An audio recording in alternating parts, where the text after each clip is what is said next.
Shalom. First and foremost, I want to give all praises, honor, and glory to Yahweh, Bahashem, Yahushai, Bahashem, Rachah Kodash. Double honors to the elders and the apostles of Great Millstone, and peace and blessings to the elect. And the title of this lesson is Power. Okay, Power. And which I've been meditating on for a bit. And so I wanted to get a few precepts, Lord willing, be exhorting and edifying unto the elect, because we are in the time of divine power, okay, which you have spiritual power that's on different levels, okay. You have some people that don't understand that even the fact that we are able to break down these scriptures and understand it is a form of spiritual power. It's a form of power, because we are able to understand and explain divine knowledge. These are secrets, okay, that the average mind and the average eyes cannot see. So the Lord has given us power to be able to see and understand and break down, all right, these mysteries and these verses, okay. Now, when people think of power, when people think of spiritual power, of course, as we imagine the miracles that were being performed, that are written of in the scriptures, whether it be Old Testament times, or during the time of the ministry of Yahushai's ministry and the apostles. Okay, you also think of various things that you can imagine when this devil comes down with great wrath, and we need some physical power to be able to survive, okay, some divine intervention. And so I wanted to go into a few verses here, because the scriptures actually do talk about that, all right, and the Lord is going to bless us, all right, with that power, the same kind of power and much more that he blessed us with back then, because guess what, we were back then, okay, and we are here now. So I want to start off with the book of Matthew, the 28th chapter and the 20th verse. And it says, actually, I'm going to start off at verse 18. It says, "And Yahushua came and spake unto them, saying, All power is given unto me in heaven and in earth. Go ye therefore and teach all nations, baptizing them in the name of the Father and of the Son and of the Holy Spirit." And the all nations is referring on to all the Israelites that are in or scattered amongst these nations, because how would you reach those Israelites? You'd have to go to those nations to teach them, and the Israelites that are dwelling among them, which are of the elect, will be drawn out. Okay, so it says here, teaching them to observe all things whatsoever I have commanded you, which we are doing now. And lo, I am with you always, even unto the end of the world. So are we not at the end of the world now? Yes, we are. Because pursuant to precepts like Matthew, the 24th chapter, when you read it at the top, the disciples were asking Yahushua what would be the signs of his coming and of what? The end of the world. Okay, so we are now at the end of this age. Okay, and the Lord said he is with us always, even until now, just like he was with us back then. And when he was with us back then, what did he bless us with? He taught us, but he blessed us with the Spirit to be able to heal, to be able to perform miracles, to bear witness, okay, to teach his gospel. So if he's with us now, would it not make sense that he would do the same now? Right? How much more so now, being the time that's going to be unlike any other.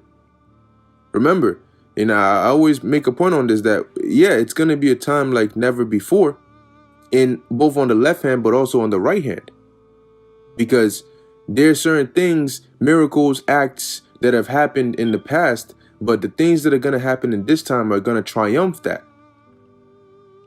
So it's gonna include everything. All right. Now the next precept I have here is actually in the book of Luke, the 10th chapter, And I'm going to start at verse 24, because a part of Yahushua being with us is the blessing of being able to understand and being privy to things that nobody else has been privy to. Luke chapter 10 verse 23, and he turned him onto his disciples and said privately, blessed are the eyes which see the things that ye see. For I tell you that many prophets and kings have desired to see those things which ye see and have not seen them, and to hear those things which ye hear and have not heard them. See, and it's spiritual that he told that to his disciples then, but guess what? Now that applies to us even that much more, because there are things we see and understand and know now that they back then didn't. And there are certain things that we are going to see now that they wanted to see in their time, but they couldn't. All right. Because why do you think they were so eager upon Yahushua's raising from the dead, right? When the Most High raised Yahushua up from the dead, they were asking, well, are you now going to restore the kingdom? They were eager to see that. They wanted to, they thought then that's when the Most High, through Yahushua, is going to take down the Romans and set Israel back up in power. Because guess what? In the Old Testament, all those, in the Isaiah 2, all right, Isaiah the 60 and so on and so forth, it talks about us having our enemies that have put us in captivity, having them serve us, okay, and us being on top and us ruling and us being magnified. And that's going to come by way of Yahushua.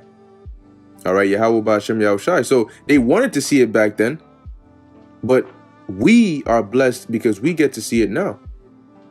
We're going to get to witness these things, the downfall of this place and the coming up, okay, of the kingdom to come, the next age.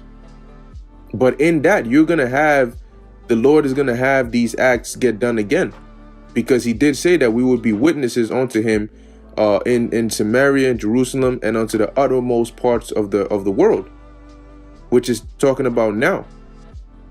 And back then, how did the Lord confirm who he was dealing with? By signs, by miracles. Because right now, people go based off of, the general, right? Because we know the elect, they're going to see the truth regardless. But the general average individual just goes based off of what they feel. Oh, well, they might say, well, I don't see what makes GMS so special over IUIC, or I don't see why IUSUPK is, so to them it's just camps, but the Lord, which we're seeing him do now, but he's going to step it up on a much greater level, where he's going to make a solid, big, grand separation where there's no room for even argument. All right, who he's dealing with, as it says in the book of 2nd Ezra, the 16th chapter and the 70th verse on down. Then shall they be known who are my chosen. So what is going to happen then that's going to let it be known who the Lord's chosen are? He's going to do things like bestow spiritual power upon his men. Okay, have that protection, that divine intervention. It's going to get to that point where Yahweh Ba'Shem Yahushua is going to intervene, and we are going to witness things that we've never seen before. Like I said, both in judgment, but also in deliverance. Okay, and the same way the Lord came to Joshua and told him, look, just like I was with Moses, I'm going to be with you, and I'm going to follow my ways, and I'm going to show you. Okay, I'm going to do things to show you that I'm with you, just like I was with Moses, and show the rest of the congregation that I'm with you, just like I was with Moses. Why do you think the similitude as to the drying up of the river Jordan, right, was just like how the Lord created a pathway during the time of Moses through the Gulf of Suez? Okay, it's very similar, and the Lord said it. He said, I'm gonna show them the same way I was with Moses. Because what did I do by the hand of Moses? I parted that gulf, where it was dry land, and you were able to walk on one side. Walk straight, through the dry land, and there's a wall on your right and a wall on your left. And in the time of Joshua, he stopped the waters, because the waters are coming downstream, and he stopped it, okay, from up, All right, he stopped it up. I think it said from the city Adam. So you had like a wall, a swelling over there, and then everything, like the water from there got cut off, so it dried up, and they were able to walk through there, and then it came back again. That swelling or that wall collapsed, and the water came back again. See, so the Lord always showed. Now the people knew, obviously the Most High is gonna pick somebody to lead us as he's been doing. But how do you solidify that? The Lord is going to show it by spiritual power. All right, divine activity, so to speak. Okay, and that leads me here to the book of Psalms, and this is Psalm 110, verse 3. And it says here, and now applying this to us, okay, it says, thy people shall be willing in the day of thy power. Okay, in the beautiness of holiness, from the womb of the morning, thou hast the dew of thy youth. So why are they going to be willing in the day of thy power? Well, the same way when you read in the book of Acts, you had a sorcerer. I get his name a little mixed up, but I think it was Simon. Okay, and he was a sorcerer who bewitched the people for a long time. But when he saw the power that was bestowed upon the apostles, even he believed. And it shows you that though he did, it didn't make him of the elect. It didn't mean he was going to get delivered, because look at his actions. He believed that the power they have is truly divine, but it wasn't a belief unto salvation, because he ended up getting condemned and getting cursed out because of his carnal mind. Nevertheless, he was willing.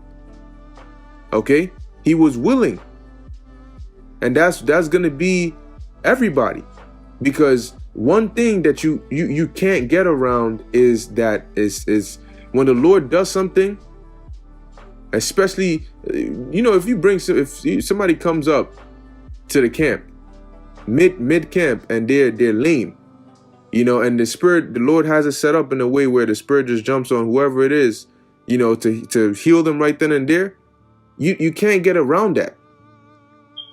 And it's a natural thing for it to go viral, and for more people to come to try and check it out to see, is this actually true? Is this actually real? And you're gonna have people that are gonna say, well, I'm gonna take my chances because I have a certain ailment that I'd rather go and see if it's possible I could get healed. And if they come and they get healed, what do you think that's going to do? Why do you think in the scriptures it always talked about whenever a certain miracle was performed, especially during the time of Yahushua, that his fame went abroad? It says when this was noise abroad, there were always multitudes, because everybody's like, whoa, what? You hear something, yo, there's such and such did such and such. Yo, look, check this. But today, it doesn't need to travel by word of mouth. You have social media. And things spread quickly. Okay, with this internet, things spread quickly. You see, so the second it's not going to be a light thing. The second the Lord says, all right, it's time, because that's what it is. The Lord has set an appointed time when he's going to have this happen. The same way he set an appointed time when the Spirit came down upon the apostles on the day of Pentecost. So the Lord has set an appointed time, and then shall they be known who the Lord's chosen are. Okay, so when people see it, they go, well, what? Yo, shit, yo, you heard what you saw such, you saw, And the Lord knows all of that, because he's the ultimate movie director. So he's setting it up for a very beautiful movie. Okay, and Lord willing, we get to be part of the main characters on the good side. Okay, that get to be casted in this movie. I mean, we all are by default anyway, but you don't want to be that extra. All right, that extra that just gets, like the scriptures say, the multitude perish, which is born in vain. You don't want to be one of those. All right, so this is the book of Matthew chapter 18 verse 18, and it says, verily I say unto you, whatsoever ye shall bind on earth shall be bound in heaven, and whatsoever ye shall loose on earth shall be loosed in heaven. That's power. Because we look at ourselves, of course, as regular men, because we're men, but the Lord has, with this understanding and with this knowledge, there's something, there's something that the Lord, if we be of the elect, that the Lord saw in us and said, look, that spirit that I made right there, that's not just an ordinary individual walking about. Yeah, they look like everybody else, sound like everybody else. I mean, they eat, they drink, they laugh, joke, all of that. Okay, but there's something that I've made different about these individuals than everybody else. And because I made it different, you're not really gonna notice it on the level that I do until I magnify it. And then the separation becomes real hard to miss. Then okay, yeah, they look like us. Yeah, I grew up with such and such, but that there's whoa. And the Lord is gonna do that. Okay, the Lord is gonna do that. He's gonna turn us up into a high gear, because it's gonna be required as He turns up everything else in the world. And when you see the kind of things Esau's coming with, trust me, it ain't about how hard you can throw a punch, how fast you can run, how smooth you can talk. You need to have faith, because that faith is going to provoke miracles and divine actions that are going to help us in these times. Power. The Lord is going to give us power, true power, not power in terms of money, or just influence. No, but actual spiritual power manifested in the physical. The power to heal, but the power to defend, the power to fight, because we're going to need that.